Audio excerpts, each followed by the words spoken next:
Hi friends, my name is Prasanna. నేను today next wave interview process ఎలా జరిగిందని చెప్తాను. వాళ్ళు మొత్తం 3 రౌండ్స్ కండక్ట్ చేస్తారు. First round aptitude and Python coding questions. Python coding questions ఎలా అంటే బేసిక్స్ టు మీడియం ఇచ్చారు. నెక్స్ట్ 3-4 డేస్ తర్వాత నెక్స్ట్ రౌండ్ కండక్ట్ చేశారు. గ్రూప్ డిస్కషన్లో ఒక టాపిక్ ఇచ్చారు 5 to 8 మెంబర్స్కి. ఆ టాపిక్ మీద గ్రూప్ డిస్కషన్ జరిగింది. టాపిక్ వచ్చేసి OTT movies or theatre movies ఏది బెటర్ అని గ్రూప్ డిస్కషన్ ఇచ్చారు. ఆఫ్టర్ ఒక 3-4 డేస్ తర్వాత క్వాలిఫైనల్కి నెక్స్ట్ రౌండ్ కండక్ట్ చేశారు.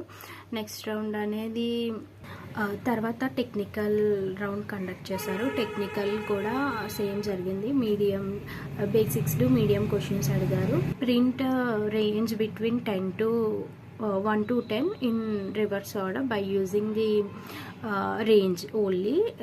You cannot use count decrease చేయడం కానీ పర్టికులర్ ఆర్డర్లో కావాలని చెప్పారు. నెక్స్ట్ ఎక్స్క్యూఎల్ క్వశ్చన్స్ అడిగారు. క్రియేట్ టేబుల్, షార్ట్ డేటా చేయడం, లిమిట్, ఆఫ్సెట్, క్లౌజ్ ఇవన్నీ అడిగారు. నెక్స్ట్ వచ్చి రియాక్ట్ మీద అడిగారు. రియాక్ట్ మీద what is components, how can pass the child components to props pass చేయడం.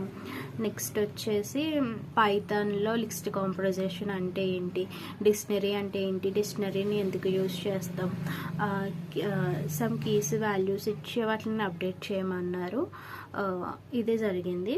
I'm waiting for final result కోసం వెయిట్ చేస్తున్నాను. Thank you so much.